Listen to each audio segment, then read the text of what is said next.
Fala pessoal, tudo bem? Hoje eu vou falar desse livro pequenininho aqui, mas que na verdade é gigantesco. Se chama A Vida Não é Útil, do Ailton Krenak. Ele junta lives, entrevistas, palestras que foram feitas pelo Ailton nesse período de pandemia. Então são 5 capítulos. Eu não quero me alongar muito porque eu vou acabar contando o livro inteiro, vai perder a graça. Então eu quero ver qual vai ser o tamanho do vídeo com eu fazendo apenas um capítulo, que vai ser o primeiro ainda. Então, quem que é o Ailton Krenak? O nome dele é Ailton Alves Lacerda. O Krenak vem da etnia indígena dele. Ele é um líder indígena, é um ambientalista, um filósofo, um poeta e escritor brasileiro. Ele é o primeiro escritor de literatura indígena que eu estou lendo. Eu quero aumentar muito minha gama, mas o meu professor me recomendou, uma colega minha de classe recomendou, então eu decidi começar por ele, e eu também estava nesse tema ambiental. Acho que ele é um cara destruidor para falar sobre isso. Então, por que? Aqui também a gente tem que pegar o contexto dele. Por que que ele vai ter tanta propriedade para falar dessa questão ambiental, para falar dos impactos desse nosso capitalismo, dessa industrialização, essa corrida progressista gigantesca e desenfreada no meio ambiente? Porque os Krenak moram ali na região de Minas, têm uma ligação muito profunda com a natureza, com a fauna, com a flora e com certeza com o rio, que é o Rio Doce. E esse rio ele foi destruído, foi ferrado literalmente com os rompimentos da barragem de Brumadinho e de Mariana, que foram os maiores desastres ambientais do país, e influenciou diretamente a vida deles. Dentre eles o Ailton Krenak. Então ele consegue muito bem falar como isso afetou ele e como afeta as pessoas. Como essa busca por evoluir, como falam, como progredir, essa ilusão do progresso consegue afetar a vida das pessoas de uma maneira negativa, de uma maneira destrutiva. Vamos começar o livro? O primeiro tópico que eu separei aqui falar é humanidade, a subhumanidade e o progresso. Então, logo nas primeiras páginas, eu não vou ler, senão vou acabar lendo tudo, ele vai falar que existe a casta da humanidade. Escolheram, claro, eles mesmos se escolheram como a humanidade. E em prol de um progresso, eles deixam para trás todo um monte de gente. Não só porque a humanidade não é apenas os seres humanos, mas todo esse nosso ecossistema que estamos englobados, os animais, as plantas, e tudo isso foi deixado de lado. E não só isso, mas também, como a gente sabe, as minorias e com certeza as classes sociais mais desfavorecidas estão todas deixadas de lado e são oprimidas para que a humanidade, a casta da humanidade consiga sobreviver, consiga eles sim progredir da maneira como eles querem, que é acumulando dinheiro, acumulando alguma moeda invisível e ficando mais poderosos. Só que ele fala depois que essa concentração de dinheiro e concentração de poder tem limite. Porque para e pensa, não tem como oprimir sem ter um oprimido. Então mesmo que se explore alguém para que você consiga, através de mais-valia, acumular riqueza e ficar cada vez mais rico enquanto o outro fica cada vez mais pobre, você precisa ter desse que fica cada vez mais pobre. Quando tiver todo mundo fudido, mais ainda do que já tá, que não tiver mais ninguém para oprimir, quando tiver acabado com a natureza, o que vai ter para fazer? Será que eles vão juntar os 10 homens mais ricos, vão disputar? Não sei. Tem que ter um limite. Tem que ter até onde eles conseguem ir. Talvez seja isso que eles estão tentando fazer, né? Alcançar. E aqui que eu acho interessante falar, que tem um pessoal muito, mas muito burro. Não preciso nem citar um exemplo direto, né? Querem porque querem oprimir de uma maneira explícita o povo. Tiram direitos trabalhistas, regridem em direitos trabalhistas. E qual que é o resultado? É que o país inteiro, as empresas inteiras que querem que façam isso, não lucram, não crescem como poderiam.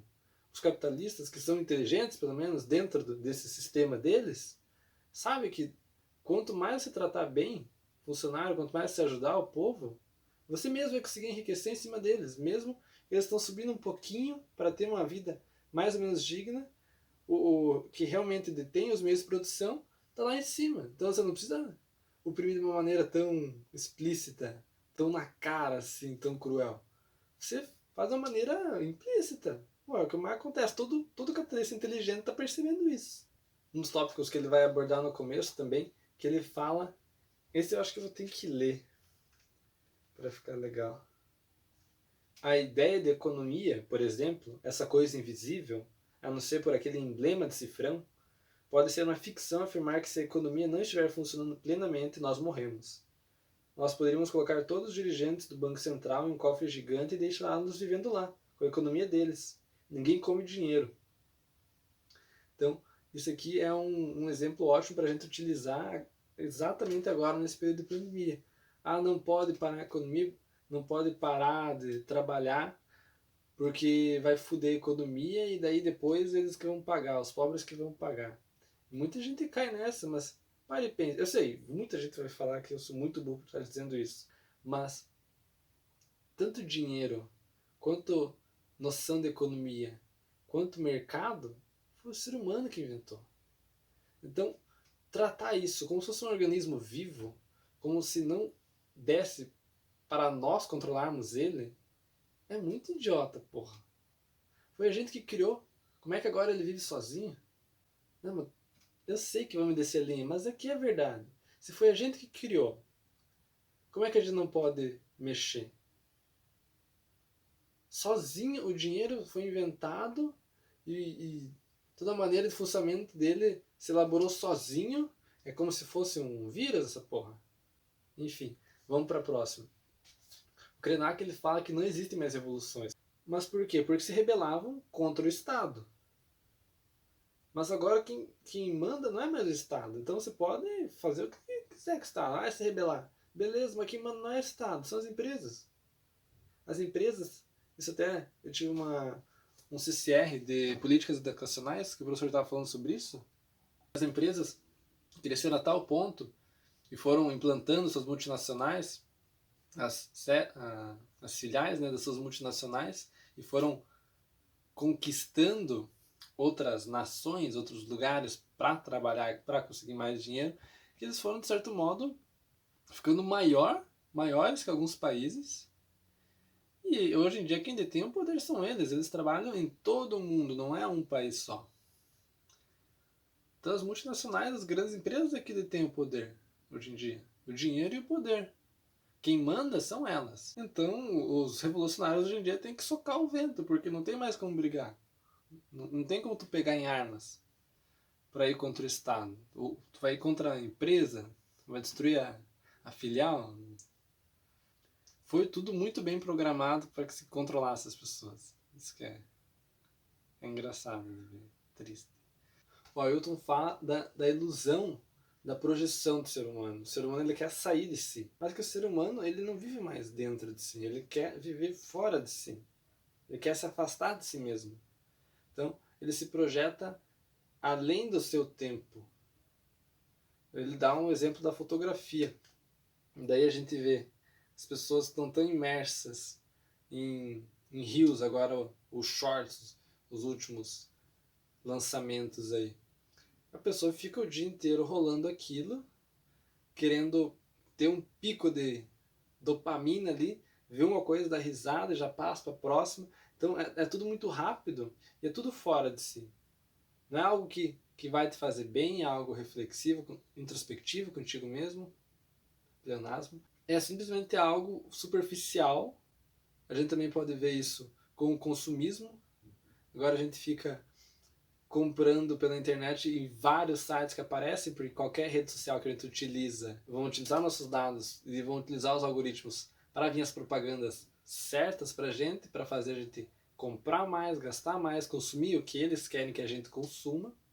E a gente entra nessa rede que o Krenak chamou de realidade nefasta de consumo e entretenimento. Mas esse entretenimento superficial. Então a gente está preso nessa teia, que essa teia está fora da gente. A gente não faz porque a gente quer, porque está fazendo bem para a gente, porque está fazendo a gente crescer de alguma maneira.